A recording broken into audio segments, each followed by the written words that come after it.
Հանրության մոտ միջև հիմա կա տպավորություն, որ եթե դու ապրես օրենքով, չանես որևէ հանցագործություն, չխախտես օրենսգիրք, քեզ պիտի որ չնստացնեն։ Ընկալում հանրային չկա, որ ավտորիտար բռնապետական ռեժիմներում գոյություն չունի օրենք, սահման, կարմիր գիծ, եթե որոշում կա քեզ կալանելու կամ ձերբակալելու, քեզ կալանելու են ձերբակալել, հետո նոր մտածեն ինչ հոդվածով։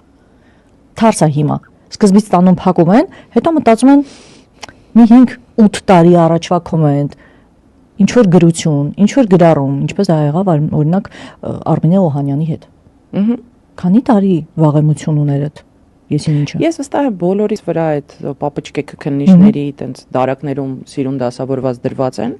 եւ այն պահին, երբ որ մենք դառնում ենք